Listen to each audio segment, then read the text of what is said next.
Now, good afternoon, everyone. I'm the guy from Westport feeling under a lot of pressure. My name is Simon Wall. I'm the town architect of Westport for the past 20 years. And to give you a little bit of context with Mayo County Council, how it manages its urban settlements, an architect is a member of the town's management team for the county's three primary towns. That's Castlebar, Ballina and Westport. And they're based there full-time, and they're involved in all aspects of decision-making for that town and take a lead role in the management of the built environment and planning. Each town architect is, in essence, a community architect embedded within their town centre. The position of town architect was initiated within Westport approximately 20 years ago, emulating the core community architect template of Clonakilty and Kinsale, which we're all familiar with. It's recognised that the management structure of having an architect embedded within that system has made a significant contribution to Westport's success over the past 2 decades, with three National Tidy Towns wins, and it being conferred by the Irish Times as the best place to live in Ireland. So if it's the Irish Times, it must be true, obviously. This talk is a story of that 20-year journey. We give this talk in town halls and community centres around the country, usually to an amalgam group of chambers, businesses, tidy towns, and voluntary groups, and local authority staff and councillors. And it's really to towns that are looking to focus an evening to launch their own community into rejuvenation. It's usually a lot longer, but we're very limited for time today, so it's going to be a bit of a whirlwind of a talk. And so I'm going to start with us. We're a small town, Westport, on a small island, off a slightly larger island, despite what our neighbours may think, off an ever-expanding Europe. To survive as a small rural entity in the west of Ireland, as Bono would say in his song, we're running to stand still. Every day is an absolute challenge to survive. Westport's economy is driven by the 2 T's, technology and tourism. We have a great multinational in town. They employ 1,000 people, and Peter mentioned them earlier on. We're the planet-sold manufacturer of Botox. Do you know what Botox is? I think Joe has some samples for Connor skiing to make him smile on the way home. So it's a big driver for us. It gives 1,000 jobs, and we're very pleased to have it, and we've been building with them for about 20 years. And the other is tourism. We have a population of 5,500 that goes up to 12,500 in the summer months. Westport is a planned estate town. It didn't evolve organically on the side of a river in a haphazard manner. It was planned by architects the first day, and that's what makes it such a pleasant space to be. So architecture can make a very positive contribution to a town, the public realm space and society, and also to people's well-being and mental health, which actually contributes a little bit to yesterday's debate in terms of the mental health of a nation as well. Many people have talked about the area and its surrounds, from Tennyson to Thackeray, and Thackeray said it was one of the most beautiful views he'd ever seen. This is back in 1842. However, 150 years later, by the early 1900s, things were very, very different. Like most of the country, Westport was not realising its living potential. And this is the Octagon, the town's main civic space. This is not in your great-grandfather, your great-great-grandfather's time. This is within living memory and how it changed this town over the last 20 years. What we did, just coming up to the millennium, to mark the millennium, we decided that we would give the town an intellectual gift as opposed to marking it with a piece of sculpture, and commission a town design statement. And this is a visual plan of how the town could expand and realise potential within brownfield sites in the town core. It looked from the very big things, like where new streets and public realm spaces could go and where new houses should be, from the very large things right down to the very small things, like what sort of trees you should be planting, what sort of street furniture you should have. So we were planning ahead, and this was really also to coincide with Section 23 tax designation, which is coming to the town. And we knew there would be a lot of development. We didn't realise the Celtic Tiger was coming. So the combination of the Celtic Tiger and Section 23 tax designation was a huge economic engine for us. And we used our plan, Westport 2000, as a harness on that tiger to structure all the development, to the extent that the Celtic Tiger was actually a very positive experience for the town, which is an unusual thing to say within the national picture. So, harnessed with Westport 2000, about 15 years ago, the first thing we said, we'll tackle the small things from the plan. And we decided to have a go at signage. Advanced warning signage was growing out of the hedgerows like an invasive species of plant coming into town. This is a slide from another county. I won't say where it is. But you get what's happening. It becomes irrelevant, really, with the sign, no matter how many you put up. So what we did is we We designed slimline finger post signs and licensed them for those who genuinely needed them. And we removed all the signs from the corners of the streetscapes and the approach roads. This corner alone, the Knockranny Junction, had 28 different signs. And so all the signs that we removed at that particular time almost covered an acre if you put them flat upon the ground.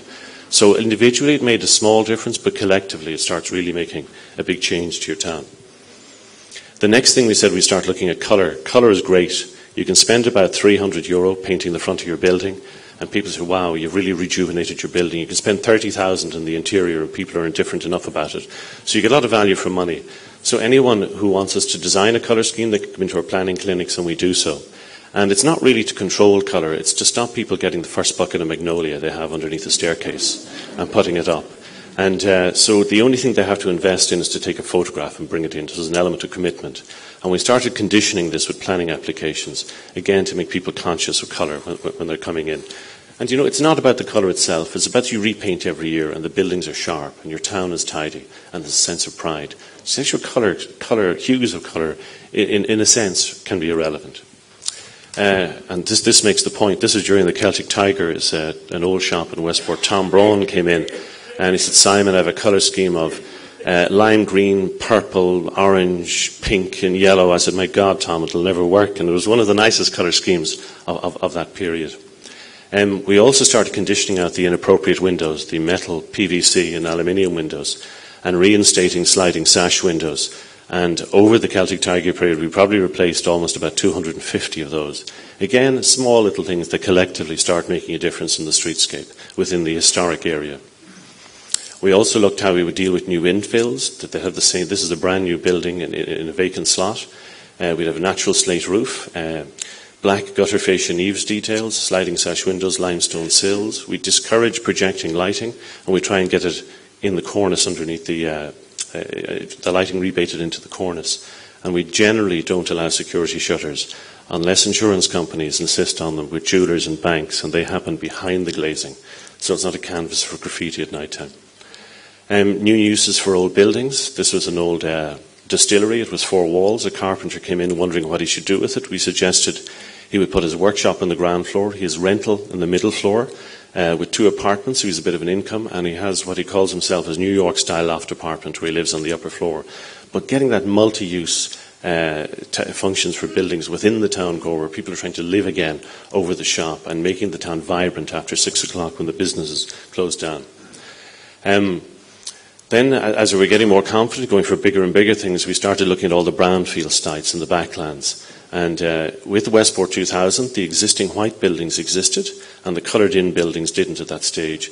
But we sketched them in just to see how we could fulfil our rebuild in those brownfield sites in the town centre, and getting us more residential, more commercial, and making the town work 24 hours, as opposed to people retreating into the suburbs at 6 o'clock and driving home. And that is the literal manifestation of that. There's an aerial shot of Westport. 15 years ago, you could only walk in the main streets, and you couldn't permeate through the blocks or through the backlands. They'd all been closed in the 50s and the 60s and the 40s. And all the red lines are where we've granted higher densities to developers for residential on the upper floors and commercial on the lower floors. But we also got public routeways through. So today you can permeate back and forth through the town. There's lots of new courtyards, laneways, snickleways, bringing more residential back into the town core. And we also purchased large areas pre-Celtic Tiger in the backlands for short-term car parking, but in the medium to long term we hope to develop them into more building spaces and public realm spaces in the town core. So you can see how you start affecting the town core and making it more vibrant. Just a little glass of water there.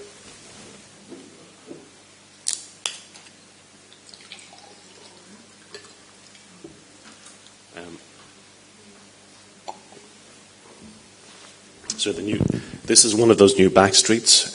All our new laneways, we insist on not putting cars in, they're pedestrian only.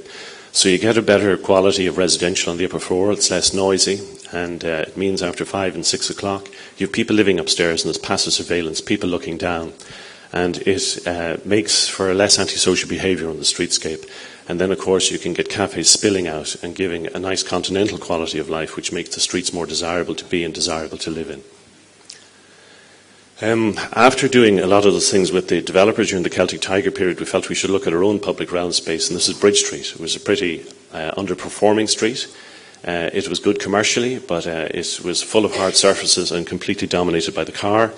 At the time, in 2004, we decided that we should look at European models where we completely pedestrianised streets. So we said that we would try it on a bank holiday weekend. So we closed the street down completely for 4 days.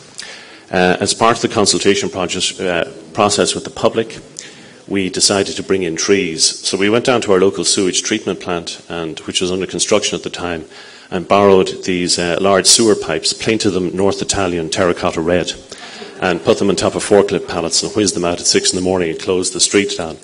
And it was a fabulous experience. You can see people really enjoying the streetscape. The car had been taken out. The quality of life was a lot better.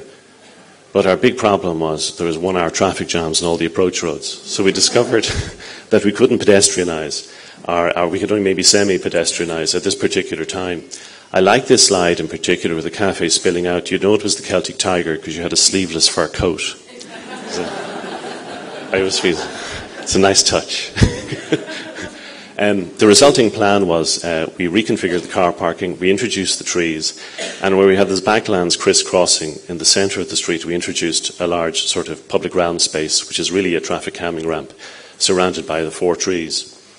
And you can see it here also with various applicants. We encourage the use of a lot of doors on the front of shop front, so in the summertime you can flow in and out from the shops, and you get more footfall going in and out.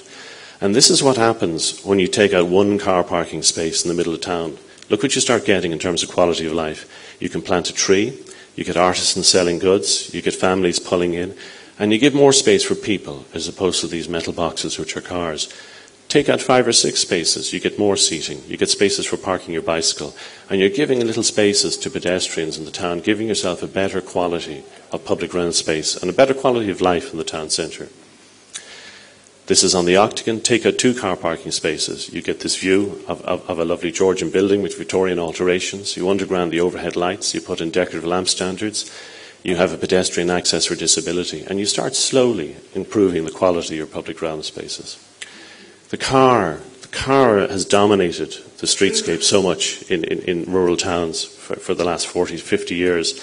And people think that they're very busy if the town is full of cars. I got this slide from an American guy giving a talk, and it shows a typical street in America with, could be Christmas. You feel you're really busy, the town is full of cars, gosh, there must be lots of people in buying. But look what happens in reality. That's how many people are really in town. But look at all the space between these people. That space can be working a lot harder for you in your town centre. You know, it could be doing public ground space, you could have markets, you have all sorts of things there. So the car is important. We need it to get from town to town, but it's really important the place you put it. You put it in the periphery, and you start your historic spaces, you start taking it out and making them nicer to be. And ironically, it'll attract more cars to your town because you become more popular. Planting, this is the way we used to plant. We were one of the national tidy towns, and the department sent us on the international circuit. We met the French. We showed them the photos. Do you like our planting? And they said, no. And so we said, well, come to Westport and will you show us? So these guys came, planted a load of bulbs and went home. 3 months later, this happened. And we were on the phone to them. Gosh, will you come back? So they came back 3 years in a row, and they've taught us how to plant like this. It's very informal. Sugar beet, all sorts of unusual things planted there. You know, that traffic islands can also be beautiful. Now, all the little small things I was talking about, I'm going to show how they make a difference over 3 centuries in the same space. This is the Octagon, the town's main civic space. Extremely pedestrian friendly. You could cross the road if you had your Wellingtons. Social utopia. Everybody worked downstairs and lived in the premises upstairs. Every street had a whole series of families. Every street had its own football team, and every street had its own bonfire on St. John's night. And then, if you go a century later, advent of rural electrification, wires crisscrossing the streets, great emigration, people leaving, going out to live in the suburbs, and the biggest social intrusion into any rural Irish town is the advent of the motor car. The car had become king, and the entire public ground space is just a sea of tarmac. Nobody wants to go on their holidays there, and nobody wants to live there. So with all the very small things we're talking about, which don't make a big difference individually, collectively, undergrounding the overhead wires, colour schemes, bringing residential back into the town core, getting more commercial vibrancy on the ground floor, softening the streetscape, introduction of trees and planting, and the biggest thing, the judicial discrimination against the motor car into narrow circulation routes and our main civic spaces. So you start giving whole areas back to pedestrians. And you can do this incrementally as we do over the years. Volunteerism is huge as well, especially with the town councils, especially now with local government being spread more regionally as opposed to concentrated in town councils. Volunteerism is so much more important. And the biggest voluntary group in town are the tidy towns. They contribute over 5,000 hours per annum to the town in terms of picking up litter. And that's absolutely amazing, and we couldn't survive without that. And there, really, the community is the heartbeat that really pushes the town. The local authority only provide a framework. It's the community that fleshes it out. We're also a national smarter travel demonstration town, where we won competition to put in €5 million worth of infrastructure, especially cycling routeways around town. So we've interconnected 70% of the residential areas independently of the car. So kids can travel from neighbourhood to neighbourhood without meeting the car. So it makes it very safe. It's for walking and cycling. As part of the works, we increase footpaths from 3 foot to 5 metres. And once you start making bigger footpaths, this is the sort of activities that start happening. And that's it there. It's almost 3/4 of a kilometre long. But it's made a huge difference, €750,000 job. But it's transformed the area of the quay down at the harbour in terms of business and employment. The Great Western Greenway from MacGill to Westport, it gives us 175,000 users annually, 90 plus local jobs to the economy, 90 plus local jobs, and 7.2 million to the economy each year. It's lifted the towns of Newport and Mulranny and Westport. It's a superhighway of tourism. And hopefully next time we come to the Glenties, we'll be able to cycle here, because so many counties are getting into greenways, and there'll be a national interconnecting network. We always try and enter competitions that keeps us up there nationally, have a good relationship with the media. Our new best friend is Bobby. We're delighted he's here. And this was when we won the Irish Times competition. We commissioned a piece of sculpture. And that's it on site. And it's just finished there recently. It's a nice new public ground space in the town centre. And the final project is a community project at the Town Hall Theatre, driven by the community, given a structural framework by the local authority. They've raised $500,000, the community door to door, to go from that to our new Town Hall Theatre, and it's a 225-seat theatre. And Bobby broadcast from there last Saturday. This is what it was like on site. This is the finished product, and it's the new living room for the town. So it gives a social focus for the town core and the Octagon. Keep a strong relationship with Westport House, with Sheelin Brown, Lady Sheelin. She's the great-granddaughter of Grace O'Malley 16 times. We're not quite sure what Grace O'Malley looked like, but we found this girl on the internet. And town councils generally, they didn't have a good relationship with the aristocracy back in the 40s and 50s, but it's changed now. And we built the first set of gates interlinking the town and the house within 70 years. And to celebrate that day, the town manager and Lady Sheelin Brown walked side by side with the Clube pipe band through the gates with 1,000 people behind them up to a big party in the house. So my very last slide, you'll be glad to know. It's Rejuvenation Westport of a 20-year journey. It's all about strong local government and leadership. Connects and nurtures an ethos of public volunteerism within the community. The shared partnership creates small achievements and mutual confidence.